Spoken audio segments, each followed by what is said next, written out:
Hello friends, this is a new take on an old classic, Little Red Riding Hood, written by Mara Alpert with illustrations by Loretta Schafer.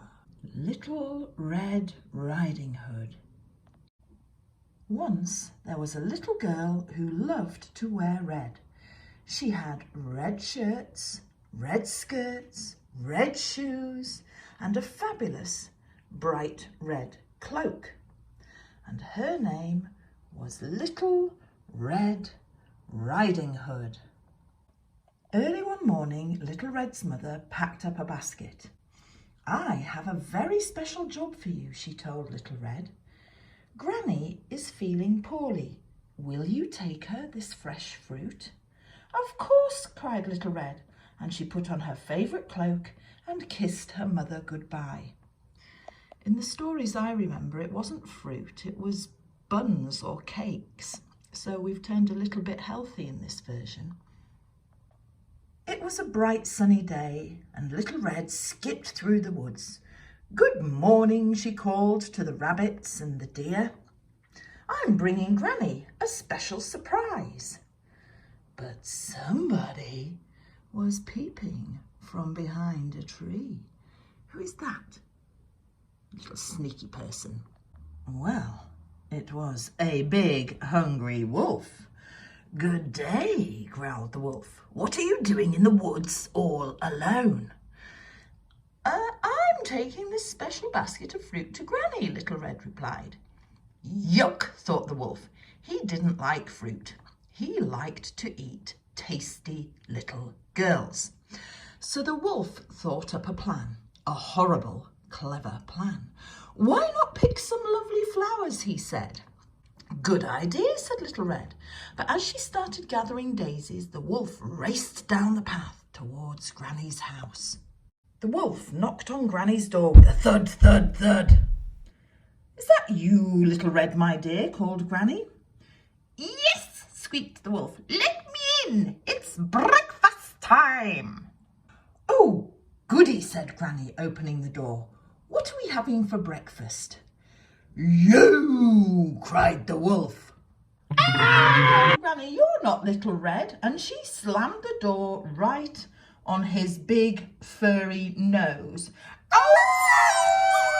howled the wolf. Well, I don't seem to remember that happening in the original story either.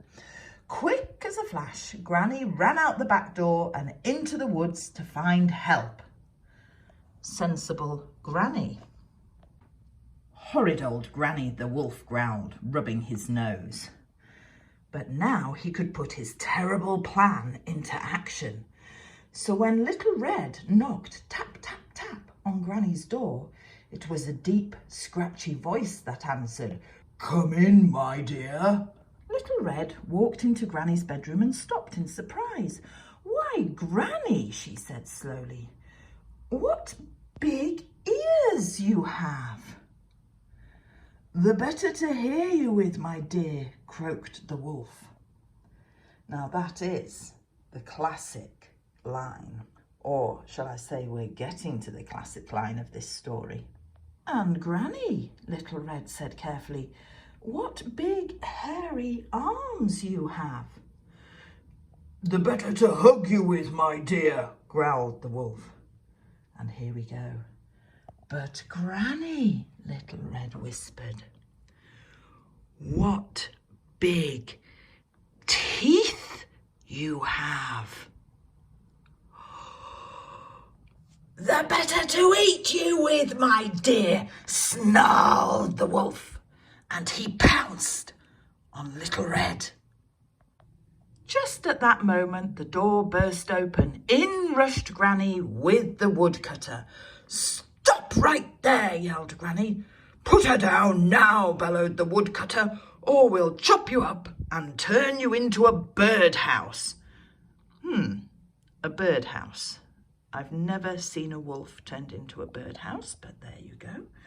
With a terrified howl, the wolf jumped out of the window and ran far, far away, never to return. Little Red hugged Granny tight. "I'm so glad you chased that wolf away, she said, and she gave Granny the basket of fruit.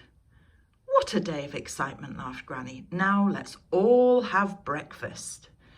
So it seems like Granny didn't mind getting a basket of fruit instead of some scones.